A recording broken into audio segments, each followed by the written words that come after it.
자, 현대 이전 세계사에서 어떤 문제가 생기면 대부분 영국이나 프랑스를 지금 맞다고 하듯이 이 사건의 전말도 그 중에 하나인 영국에서 시작을 하게 됩니다. 이 1831년 저 비그로라는 저 영국의 작은 소형배 한 척이 두 번째 항해를 준비 중에 있었는데요. 이 비그로의 두 번째 항해의 목적은 이 남아메리카 연안을 다시 그리고 정확하게 측정하는 게 목적이었습니다. 이 이야기를 하려면 어느 정도로 돌아가야 되냐면요. 거의 한 30년 정도로 돌아가야 합니다. 이 1800년대 초반은요. 유럽은 거의 대격변의 시기를 맞이하고 있었는데요. 프랑스 혁명으로 왕정이 한번 붕괴된 적이 있잖아요. 그 이후로 이제 나폴레옹이 권력을 잡으면서 주변국들은 이 왕정이 무너지고 어떤 일개 개인이 권력을 잡을 수 있겠구나라는 위험성에 프랑스를 견제하게 되는데, 그 중에서 스페인이 불시에 시작이 됩니다. 스페인은요, 원래는 카를로스 4세라는 아빠가 통치를 하고 있었어요. 근데 페르난도 7세가 이제 아빠가 하는 일이 못 믿어워서 쿠데타를 한번 일으킵니다. 이 나폴레옹은 이걸 보자마자 이거 잘하면 스페인을 먹을 수 있겠는데 라는 판단이 들어서 이 나폴레옹이 형인 조제프를 스페인 왕으로 앉히게 됩니다. 이에 반발한 이 스페인에서는요, 이게 말이 되냐 하면서 독립전쟁을 일으키게 되고요. 속히 반도전쟁이라고 하죠. 그러면서 프랑스와 스페인이 서로 맞붙으면서 스페인의 국력이 점점 약해집니다. 이렇게 나폴레옹이 이제 왕족을 무너뜨리는 이런 일들이 있었습니다. 근데요, 문제는 스페인은요, 본토만 가지고 있던 게 아니에요. 우리가 알고 있던 그 스페인 땅이 그 반도만 갖고 있는 게 아니라 그 남미에 식민지들이 좀 많이 있었습니다. 이 식민지들에서도 문제가 발생하게 되는데요. 자, 이 스페인이 갖고 있는 남미는요, 같은 스페인 국민이었어도 본토에 있는 사람이냐 스페인 식민지에 있느냐에 따라서 같은 국민이었어도 대우가 달랐습니다. 식민지 사람들은 이제 감히 본토 사람들을 볼 수가 없는 거죠. 이런 상태의 차별을 받다 보니까 안 그래도 불만이 있었는데, 이 스페인과 프랑스가 전쟁이 터지자 스페인이 너네 놀고 있지 말고 세금이나 더 내라는 이제 압박을 받게 돼요. 그러다 보니까 지금 계산기를 굴려보니 저거 딱 봐도 프랑스가 이길 것 같은데 세금을 더 내느니 차라리 내가 여기서 쿠데타를 일으켜서 이 권력을 다시 잡아먹자라는 판단에 스페인의 식민지들은 독립을 이제 시도하게 됩니다. 근데 이 상황에서 영국이 등장하게 됐는데요. 영국은요, 마침 이 당시에 산업혁명이 일어나고 있었어요. 자, 이제 잉여 생산물이 막 나오다 보니까 얘를 어디다 팔지라는 고민을 하고 있었을 때 마침 저기 남미에서 독립전쟁을 하고 있다라는 소리를 듣자, 이거 잘하면 얘네들 지원해주고 이 지역을 무역 파트너로서 우리가 한번 키워보자 라는 판단을 하게 됩니다. 그래서 영국은요, 독립하려는 남미 국가들을 지원해주는 대신에 니네들이 독립을 하게 되면 스페인이랑 독점 무역하지 말고 영국과도 교역을 해라 라는 이런 계약을 맺으면서 이제 물자, 무기들, 자본들을 남미에다가 투입하기 시작합니다. 자, 그래서 1810년대에서 20년대 들어서서 남미의 곳곳 국가들이 스페인에서부터 독립을 하게 됩니다. 이렇게 1820년대부터 스페인으로부터 독립한 국가들을 보실 수가 있고요. 원래는 이 모든 색칠한 국가들이 스페인의 식민지였다가 독립을 하게 되면서 초록색 국가로 바뀌게 된 겁니다. 그러다 보니까 이제 영국은 남미를 어떻게 효율적으로 항해할 수 있을지에 대해서 이제 고민을 해봐야 되는 거죠. 우리가 효율적으로 항해하기 위해서는요, 적어도 바다가 어떻게 생겨먹었는지 그리고 어떤 스타일의 바다인지를 알아야 우리가 항해가 효율적으로 움직일 수 있어요. 그래서 항해를 하기 위해 필수 조건이 크게 네 가지가 있는데, 첫 번째는 어디까지가 암초인가를 알아야 됩니다. 우리가 같은 바다라고 하더라도 얼마나 바다의 깊이가 깊은지 얕은지를 알아야 됩니다. 어디가 암초인지를 모르게 되면 숫자 없는 지뢰찾기를 하는 거예요. 위험한 도박을 해야 되는 셈이죠. 그 다음에 우리가 고민을 해봐야 되는 게, 조류는 바다의 흐름이에요. 이 당시에 배들은 동력원이 바람과 해류였습니다. 임진왜란 때 보면은 뭐 노적국 이런 거 있잖아요. 그런 게 아니라 그냥 바람과 돈만 있으면 어디든지 갈 수 있다는 그런 것처럼 그냥 돈만 달고 그냥 조류에 따라서 얘네들이 이동할 수 있게 만든 범선이 주력이었어요. 그러다 보니까 이 바닷물이 어떤 방향으로 흐르냐에 따라서 어떻게 항해해야 할지에 대한 결정이 달라지는 것이죠. 조류가 얼마나 빠른지 어느 방향으로 가는지를 분석해 봐야 합니다. 그리고 세 번째는 조석간만의 차인데요. 서해는 밀물과 썰물의 차이가 크죠. 동해는 작죠. 그런 것처럼 밀물과 썰물의 차이가 작은 곳을 항해하는 게 좀 더 수월하겠죠. 그런 것처럼 조석간만의 차가 얼마나 크고 작은지에 따라서 우리가 항해할 루트가 달라지는 것이죠. 마지막으로 이제 항해 중에 위치를 파악해야 합니다. 내가 지금 가고 있는 길이 어딘지, 그리고 내 위치가 정확히 어딘지를 알아야 항해 중에 어느 방향으로 조타를 할지에 대한 결정이 달라지는 거잖아요. 그런 것처럼 이 크게 네 가지의 주안점을 두고 지도를 그려나가야 합니다. 자, 문제는요, 이 남미는 바다가 지랄맞습니다. 얼마나 지랄맞냐면, 이 현대에서도 이 남미의 바다는 항해하기 힘든 곳으로 유명한 곳이에요. 그 중에서 가장 유명한 곳이 이 드레이크 해협입니다. 이 드레이크 해협이 얼마나 지랄맞냐를 설명해 드리자면, 교역을 하기 위해서는 어디를 가야 되냐면 남미의 서쪽의 국가들이 많이 위치했다 보니까 영국에서 배를 타려고 하면은 이런 식으로 와가지고 이렇게 돌아야겠죠. 문제는 드레이크 해협을 건너야 합니다. 여기가 드레이크 해협인데요. 여기 바로 밑에 남극이 있고요. 근데 문제는 해류의 방향은 이쪽으로 흐릅니다. 우리 아까 전에 범선은요, 바람과 조류의 흐름에 따라서 이제 이 항해를 해야 되는데, 이곳으로 가야 하는데 조류의 방향과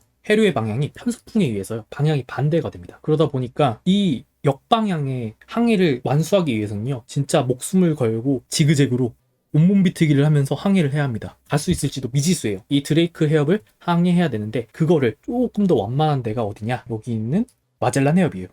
이 마젤란 해협은 어떤 해협이냐면 상대적으로 드레이크 해협보다는 조류가 약한데, 문제는 여기는 진짜 숫자 없는 지뢰찾기를 해야 되는 상황이에요. 폭이 좁고요. 그 암초가 어디 있는지 정확히 몰라요. 그러다 보니까 이거를 정확하게 측정하기 위해서는 탐사선을 파견해서 지형이 어떻게 생겨먹었는지 알아야겠죠. 그러다 보니까 이 영국 사람들은 여기를 갈 때 도박을 하는 기보다는 정확하게 측정을 해서 과학적으로 이 길을 통과할 수 있도록 하는 것이 목표였습니다. 그렇기 때문에 우리가 알고 있던 이런 해도들을 그려야 되는데요. 이 해도들이 진짜 얼마나 자세하냐면요, 지금 여기에 잘 보이시진 않겠지만 여기에 얼마나 그 암초들이 있는지를 자그마한 글자로 해놓고 그 주변에 지형지물이 어떻게 돼 있는지를 그린 그림이에요.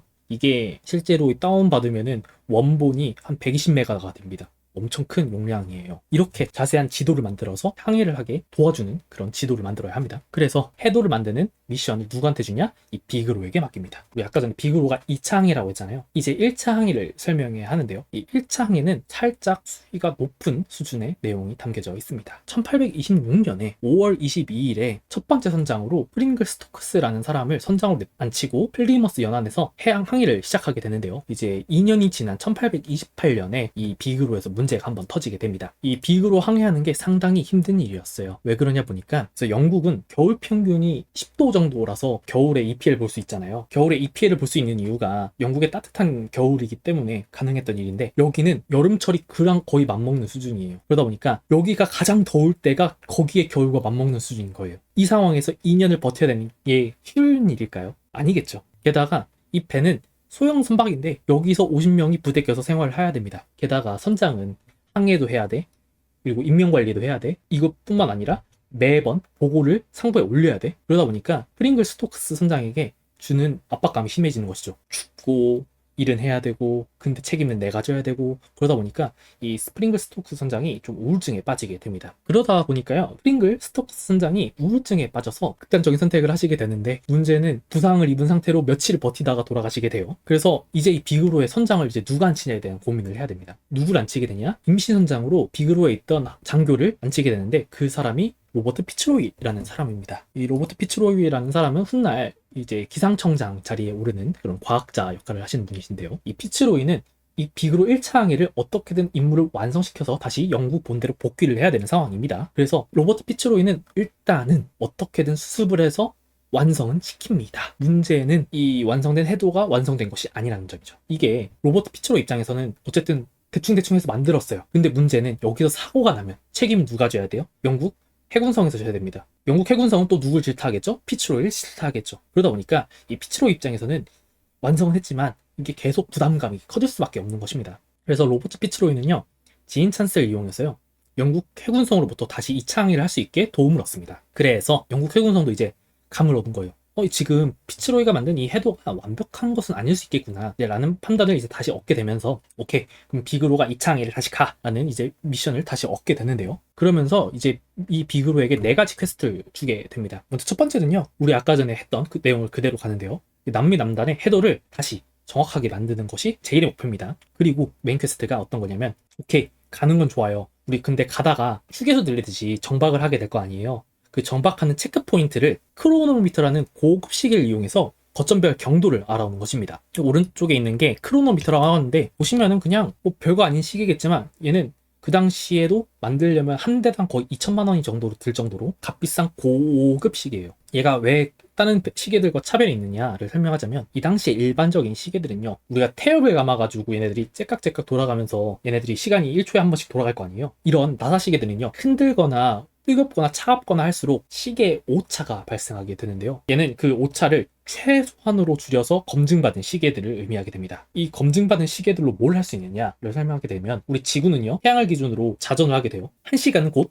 15도의 차이가 나타나는 거예요. 우리가 남중고도 가장 높을 때를 12시라고 하잖아요. 이 12시가 지구의 위치마다 조금씩 시간 차이가 있을 거예요. 그 시간 차이를 1시간에 15도라 계산하면 시간 차이마다 이 지역의 정확한 상대적인 경도를 알 수 있는 것이죠. 그래서 예를 들어 그리니치 천문대가 0이라고 기준으로 우리가 있는 곳이 동경 몇 도다 라고 결정지는 것과 마찬가지인 겁니다. 그래서 이렇게 메인 퀘스트들이 남미 남단의 해도를 다시 정확하게 그려오는 거. 두 번째, 우리가 밟고 있는 체크포인트가 정확히 어느 경도에 위치해 있는지를 알아오는 겁니다. 고급 시계를 통해서 말이죠. 그리고 서브 퀘스트가 2개가 있었어요. 이 서브 퀘스트가 어떤 것이냐? 첫 번째는요, 데려왔던 그 원주민 친구들을 다시 자기 나라로 소환시키는 게 목적이었습니다. 이게 무슨 얘기냐 하면은 비그로 1장일 때 돌아가는 길에 겁도 없이 이 원주민들이 비그로에 우리 타이타닉 보면은 그 구조선 같은 거 있죠. 이 구조선을 훔쳐간 거예요.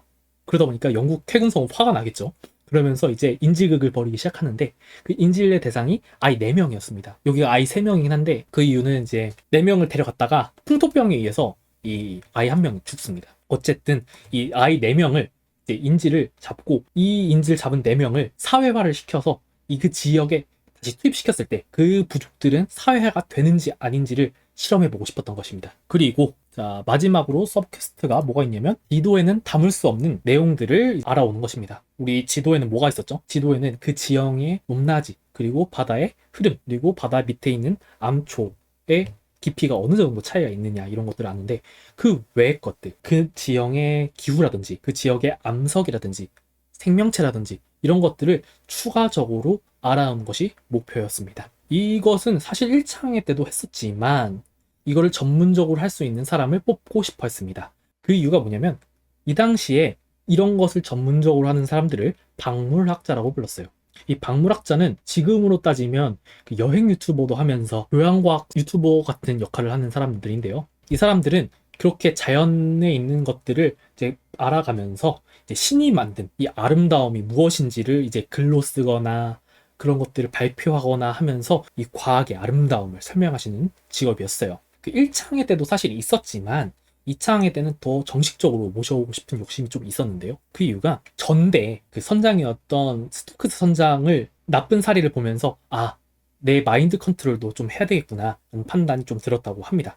그래서 어떻게 보면 유튜버 역할도 하면서 나쁜 말로 하면 광대 같은 포지션을 갖고 오면서 내가 우울증에 빠지지 않게 나의 친구 같은 파트너 역할을 할 사람을 뽑는 것이 목표였어요. 그래서 내가 가고 있는 이 체크포인트마다 이 지역이 어떤 지역인지 이 지역에는 어떤 재미가 있을지를 설명하는 파트너를 구하는 게 목표였습니다. 그렇게 해서 선정된 인물이 누구냐 하면은 우리가 잘 알고 있는 찰스 다윈이 되겠습니다. 그래서 이 다음 시간에는요, 그 찰스 다윈이 어떤 성격의 인물인지, 그리고 이 어떻게 다윈은 이 비그로에 탑승할 수 있는 기회를 얻었는지 이제 알아보는 시간을 가지고 이번 영상을 마치도록 하겠습니다. 자, 수업을 여기까지 하도록 하겠습니다.